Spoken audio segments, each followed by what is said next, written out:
les étapes d'autocorrection, j'ai regroupé ça en 3 étapes principales. Puis il y en a une 4e qu'on fait si on a le temps. Bon. La première étape, c'est qu'on s'assure que le texte est logique, que le texte est cohérent. Et comment on sait que le texte est cohérent? Mais premièrement, est-ce que j'ai bien regroupé mes idées? Mais normalement, cette étape-là, de vérifier si les idées sont bien regroupées, c'est déjà fait. On l'a fait à haut plan. Donc, en principe, le texte est supposé déjà d'être bien structuré. Alors, cette étape-là, de vérifier toute la structure des idées, si le plan a été bien fait, ben, on passe rapidement sur cette étape-là quand on fait l'autocorrection. Par contre, on vérifie, est-ce que j'ai mis des marqueurs de relation?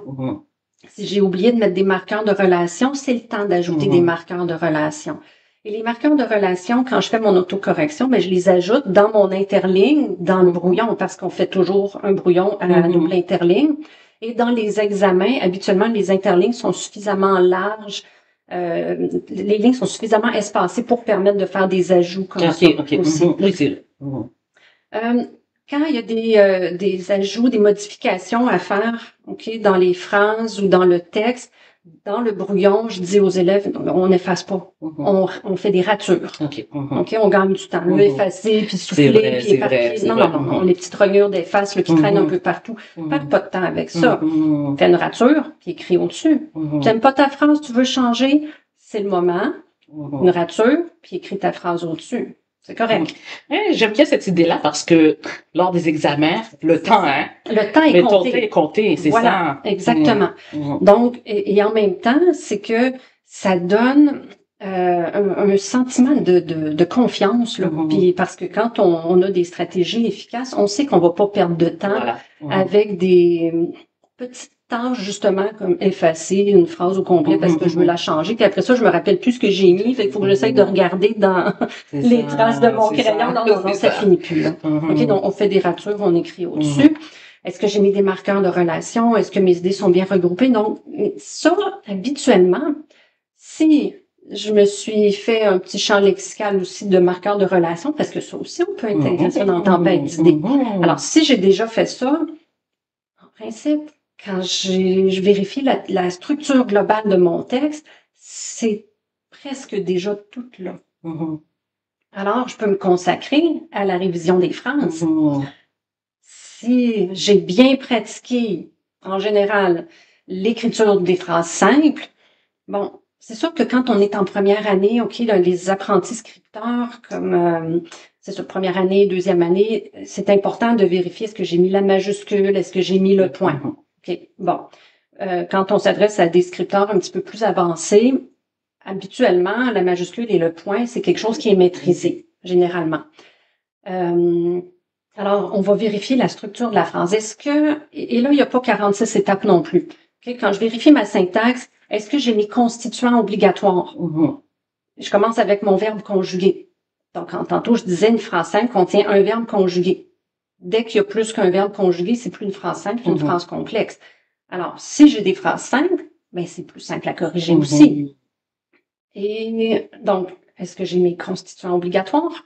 Est-ce que j'ai mon groupe verbal, prédicat? Est-ce que j'ai mon groupe sujet? Oui. Si les deux sont là, parfait. Est-ce que j'enrichis ma phrase avec un complément de phrase? Oui. Parfait. Est-ce qu'il est avant ou après?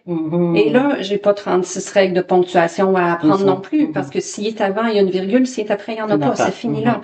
Alors, on y va avec des stratégies qui font en sorte que les règles de ponctuation, entre autres, et l'ordre des constituants, ça, c'est quelque chose qu'on pratique à maintes reprises pendant toute l'année scolaire.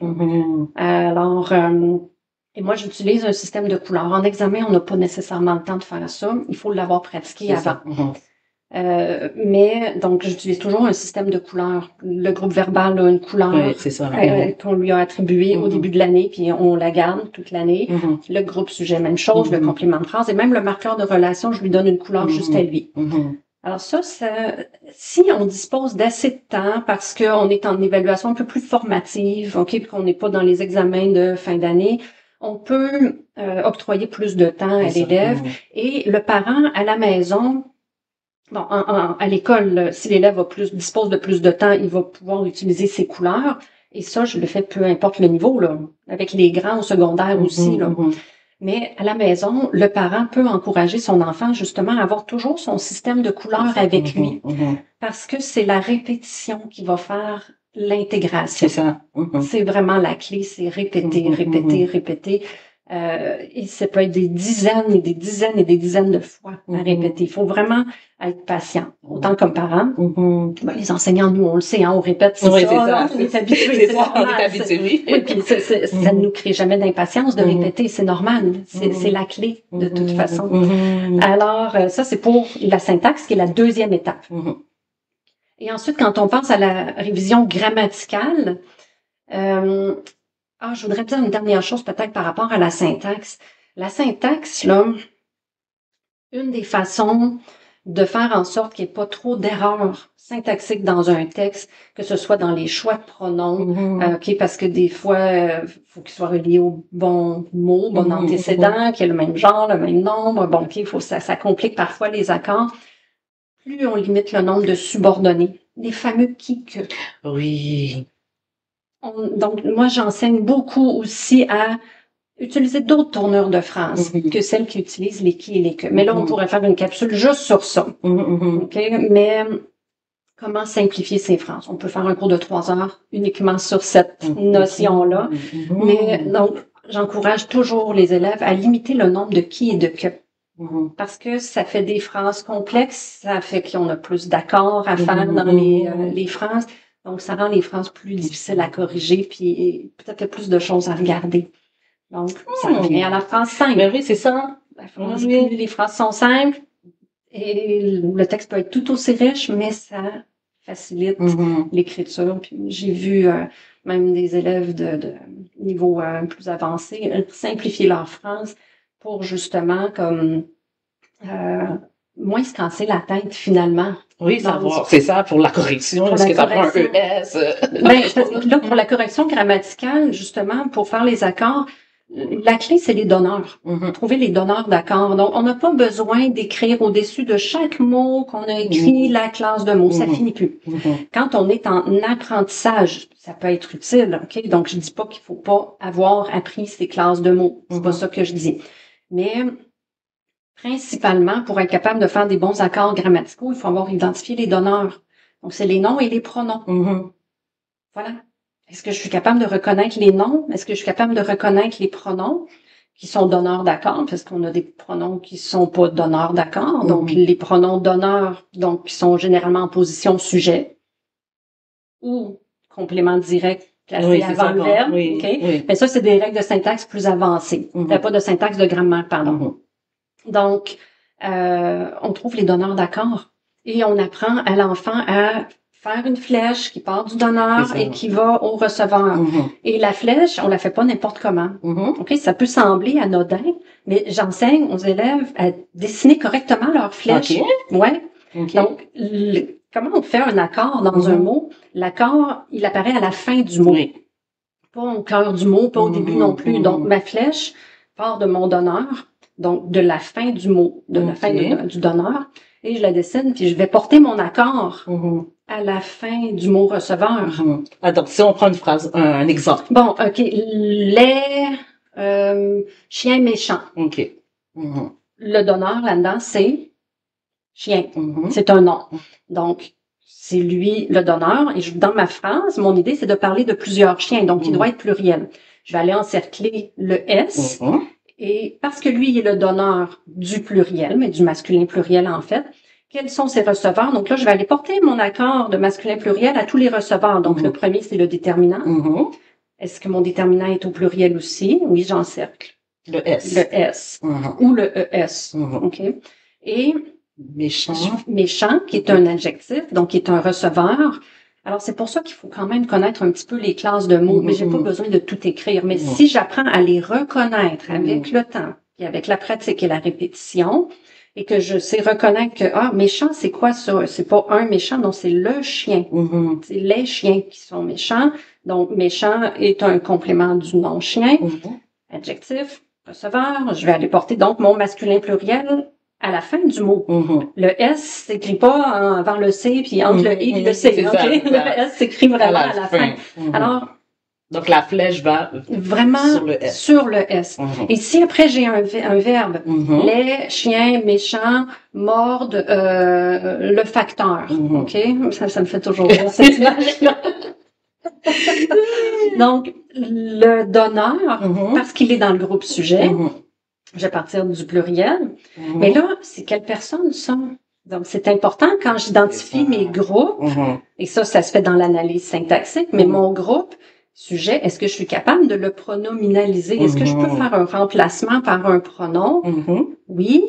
Troisième personne du pluriel, je vais aller porter mon accord, pas n'importe où sur le mot mordre, mais à la fin pour avoir la marque NT du pluriel. Donc, l'accord, donc la flèche au début, en début d'apprentissage. Ça aide beaucoup. Ça aide vraiment beaucoup. C'est un support visuel de plus et ça oblige l'enfant ou l'élève dans son raisonnement métacognitif, c'est des grands mots savants, mais à réfléchir à ce qui se passe dans le processus d'écriture.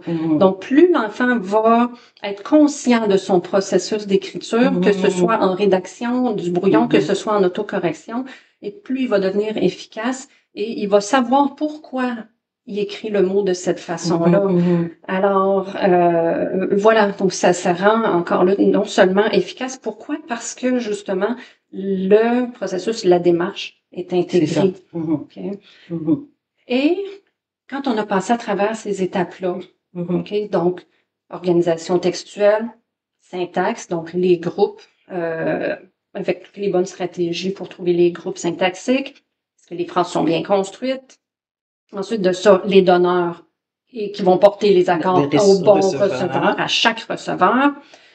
Ensuite de ça, là, s'il reste du temps, c'est le dictionnaire. Et il faut garder un temps pour la mise au propre.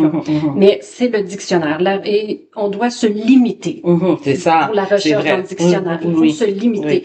Donc, si je consacre 50 minutes, mettons que je dispose de 50 minutes pour faire mon autocorrection, ça, l'élève va le savoir parce qu'il va avoir appris à se connaître à force de pratiquer la démarche d'écriture. Il va savoir combien de temps il a besoin en général pour corriger un texte de telle longueur. Donc, s'il dispose de tant de temps et que là, il a pris 40 minutes pour corriger tout le reste, peu importe pour quelle raison ça lui a pris tout ce temps-là, il reste seulement 10 minutes. Mais ces 10 minutes, c'est pas plus. Parce qu'après ça, je dois mettre mon texte au propre. Alors, c'est 10 minutes. Et pourquoi est-ce que la correction orthographique, l'orthographe d'usage, c'est la dernière? C'est parce que c'est celle sur laquelle on a le moins de contrôle. Il ne s'agit pas de stratégie, où il y en a très peu en orthographe, c'est beaucoup une question de mémoire. Malheureusement, l'orthographe, c'est comme ça. Les raisons pour lesquelles s'écrivent certains mots sont souvent historiques et ne nous paraissent pas toujours logiques. Donc, il faut savoir. Si on ne sait pas, le dictionnaire est là. Parlant de dictionnaire, les parents, si vous voulez aider l'enfant à mieux chercher dans le dictionnaire, faites-le pratiquer régulièrement à la maison.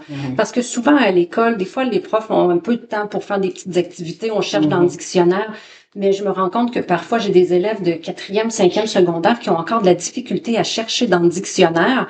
Ça s'apprend. C'est une perte de temps, là. C'est une perte de temps monstre. Alors oui, effectivement, donc on dispose de tant de temps, on respecte son temps, donc il faut avoir appris d'abord à gérer le temps.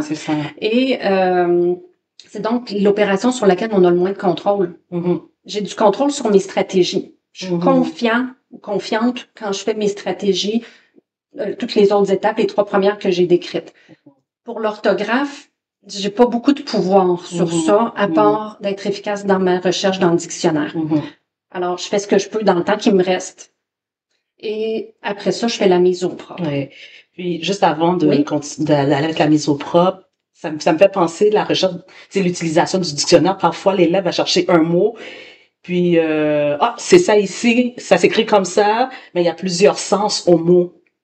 Est-ce que ça a un rapport aussi? Mais ça, on va peut-être l'avoir fait dans le cadre de la tempête d'idées, de la recherche de synonymes, pour avoir des synonymes justes et appropriés. Mais oui, on peut refaire une dernière vérification. Mais si on est rendu à l'étape de vérifier l'orthographe, qu'on a choisi notre mot, c'est, à mon avis, c'est plus le temps de commencer à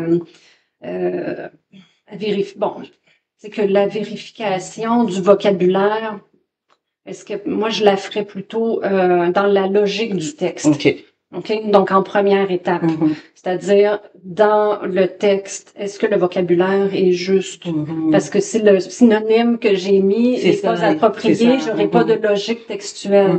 Donc, ça se ferait probablement là. Mais en même temps, on gagne du temps avec ça si la tempête d'idées a été faite de façon assez élaborée. Alors, ce qui fait qu'on a moins de temps à consacrer à ça, rendu à l'étape de la correction. Donc, la révision orthographique, c'est que l'orthographe. Et c'est le dictionnaire qui nous dit si je l'ai écrit de la bonne façon ou pas. Et après ça, je pense à la mise au propre. Et là, de grâce, quand c'est le temps de la mise au propre, on ne fait plus de changement. C'est terminé.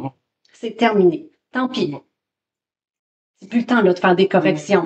Parce que qu'est-ce qui arrive si je fais une modification de mon texte en mise au propre? Ben, je suis obligée de revérifier ma syntaxe, de revérifier ma grammaire, de revérifier mon orthographe.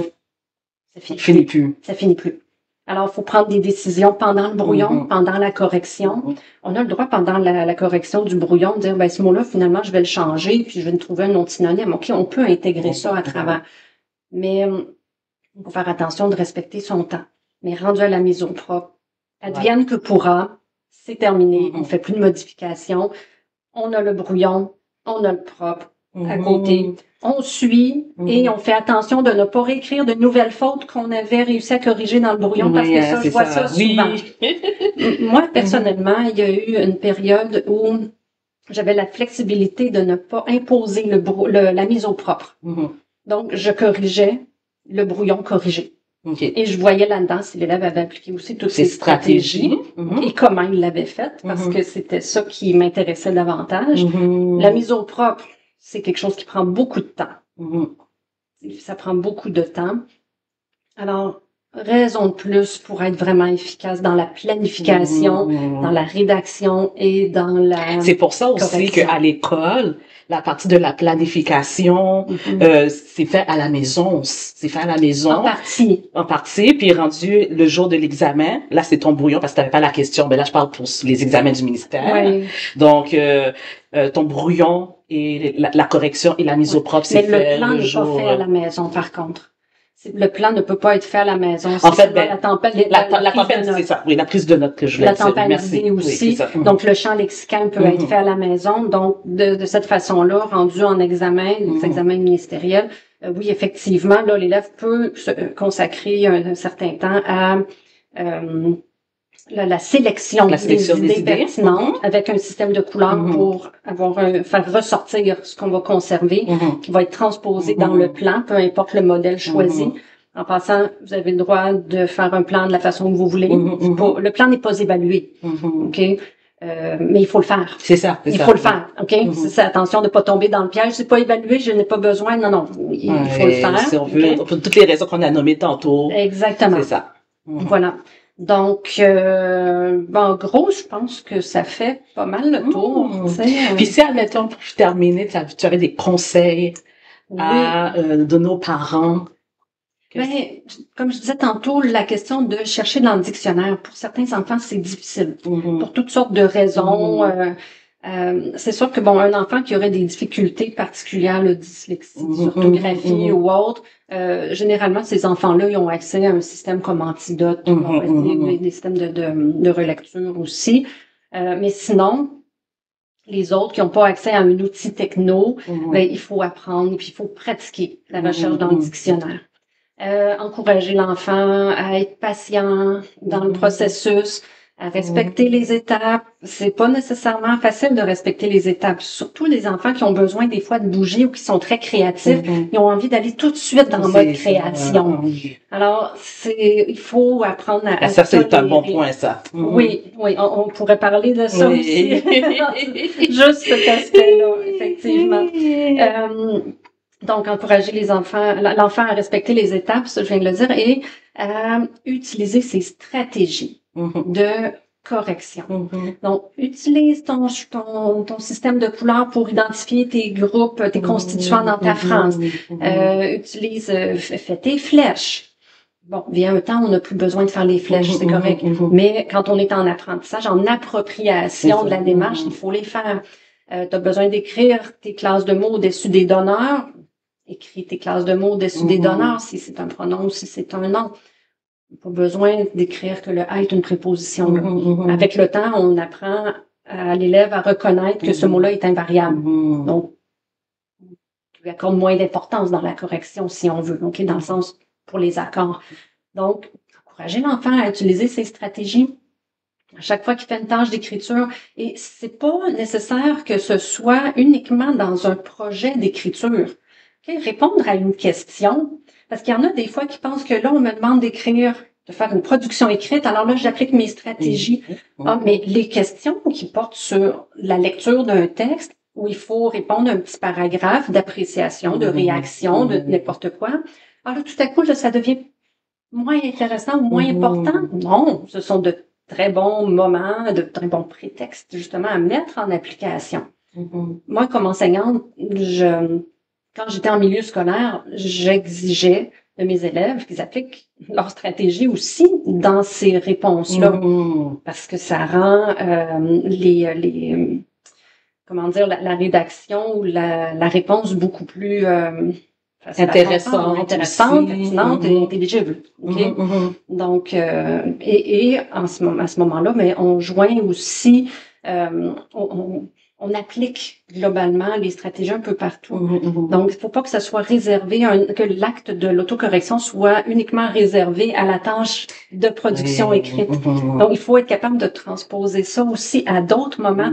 T'écris une carte de fête à grand-maman. Okay, on va faire un brouillon. Qu'est-ce que tu veux dire à grand-maman? Donc, on va mettre en pratique les stratégies, même dans des petits...